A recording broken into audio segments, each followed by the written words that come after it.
Hello dear colleagues, and if you are a newbie in guided surgery, in implant surgery, or you're a student, this video is for you because here we will take a quick, just brief look on implantology, on bone structure, and on how it's related to the guided surgery.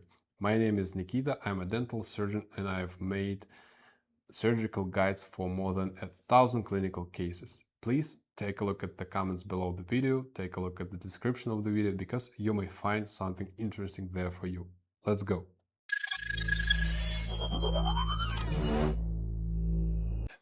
And dear colleagues, welcome to our theoretical part of our lesson dedicated to implant planning in RealGUIDE software. And to my mind, it is extremely important to know the basics because being a tutor for other colleagues, I teach doctors how to plan surgical guide cases and so on. I've noticed that there is some lack of knowledge of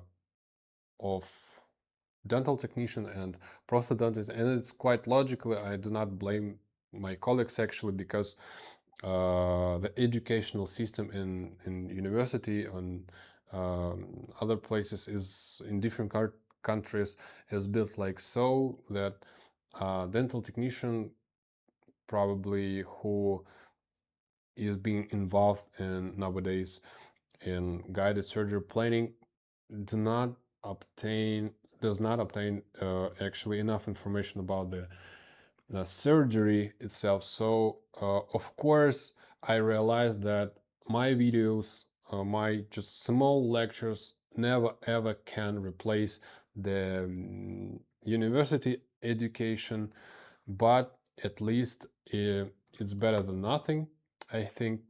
And therefore I think it's quite a good idea just to briefly introduce you to such topics. And please, if you do not know the basics, of anatomy, of radiology, of physiology, please take a look at these lectures and you will find some useful information there, and maybe it will just help you to close the gaps. So in these pictures, you may see layers, or some people say, not people actually say, you may find some words like layers, slice, view. This is the basics of radiology, and I just want you to know this is the cross-sectional view, or sometimes it can be described like horizontal view. This is the sagittal view, and this is the axial view. Why do I provide this information for you? Because you will find such a terminology in different programs and in the RealGUIDE as well.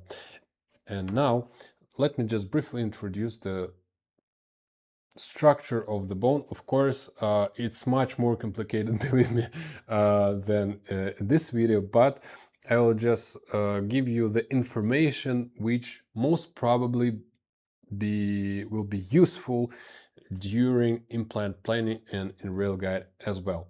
So there is a bone in front of you, and usually we see here two different layers.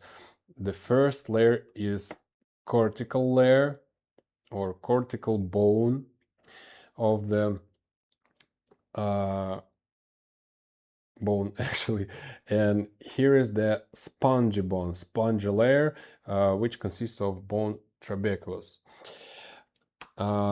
Actually, you may see the classification of different bone density, where D1 has very thick cortical layer, D4 is less, D3 is less, D3 is more spongy, and D4 is almost do not have cortical layer.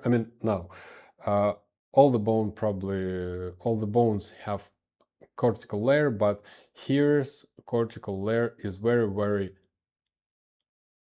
thin, is very slim. And talking about the dental implantation, the most suitable type of the bone for dental implantation is D2 or D3. Also, I would like you to know that cortical layer and the bone of lower jaw is much more thicker than upper jaw, than maxilla. Just want you to know about taking into regard future implant planning and so on. So I just want you to know from this slide that having D1 or D4 types of bone most probably will lead to some complications for you as a dentist, as a dental surgeon, or let's say it's so surgical guide modeler. And this is the histological view of the bone. As I have said, spongy bone is being made by bone trabeculus, and the cortical bone is very, very dense comparing the spongy bone. And also what I would like you to know that the space between the trabeculus, bone trabeculus, is not filled with the air, is not filled with the water or something like that. It's filled with blood vessels, and therefore the vascularization of spongy bone is much more higher comparing with the cortical layer. So cortical layer does not have any blood vessels, and it's being fed, let's say it like so, from outer part of spongy layer and from periosteum. So take into account that cortical layer does not have any blood vessels. This is the extremely important fact which we have to keep in mind while implant planning. So this is the main structure of the implant, which were most commonly called dental implant here. I don't know, maybe this video will be watched by dental students um, or dental technicians who are studying and they do not know actually what the dental implant is. I will tell you.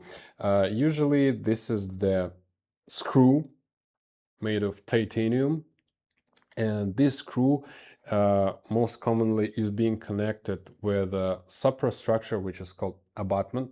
It can be just straight abutment or angled abutment or multi-unit abutment, and as you can see, this is connected by a screw as well. Of course, there are different types of implants, different platforms, different solutions, but so and so and so on. But most commonly, you will see such a construction. So here you can see different types of implants. They can be varieties of forms, and by the way, most commonly you will hear root implant. That means that these dental implants replace the roots, and as you can see, they have different shape, and different shapes are called micro design of implant, and they also have threads. So they also have threads, and design of the thread is usually called micro design of implant. But usually you have to know that the implant itself, is like a cone which has to replace the root, and it's made of titanium. And also I would like you to know, talking about the micro design of implant, that they can be not so aggressive, or they can be also aggressive design. I mean, if you see such sharp threads of the implant. Usually it's used usually most commonly you will hear that that's the aggressive thread of the implant. Talking about surgical guides and guide planning, we usually talk about the micro design of implant because we are dealing with 3D objects, and we are making the guide not actually for the implant itself, yeah, but we are making the guide for the kit, because sometimes when we use some kinds of universal kits like RealGUIDE kit, sometimes, you know, it's quite it doesn't matter actually which implant we are planning. The only thing we need to know is the size of the implant, because we cannot affect by surgical guides on the micro design of the implant. So talking about the aggressive thread, you just want you to know that most probably the aggressive thread is used for immediate loading, because you will receive, as a surgeon, I mean, you will receive the better numbers of torque. And now I just want you to know the basic principle of implantation. So as far as you can see in these pictures, firstly, we have a drill sequence. And this drill sequence is actually not random. And usually we take the first drill, which is called most commonly pilot drill. Usually it's about 2.0 or 2.2 millimeters, or sometimes even 1.8 millimeters. It depends on the implant system and guided kit, or just ordinary implantation kit. And after that, we use different steps of drills, make the it's called bone socket or bone tunnel or hole, but never please say this word hole. Let's say bone tunnel for implant, and the goal is to make the this bone tunnel, bone socket for the future implant a bit narrower than the implant itself. So the whole idea of dental implantation is that you, as I have said, make this bone canal a bit narrower than the implant. By inserting this implant, you can see the arrows. This picture is not actually random. By inserting inside the bone, the dental implant actually displaces the bone trabecules, and the dental implant actually breaks them and obtains the retention, because these bone trabecules, which are being broken, tends to squeeze the implant inside the bone. Actually, it may sound difficult, but just a simple example: when you just screw something in the wood, the same thing happens, because the material tries to squeeze it. There will be some kind of retention, and therefore implant obtains primary stability. So, dear colleagues, this was the end of the first lecture. This was the first part of the theoretical lecture. Many thanks for watching. Please share these videos, subscribe to this channel, put your like, and don't forget to take a look at the comments and description below the video, because you may find something interesting there for you. Nikita was with you. Take care. Good luck with your job. Bye-bye.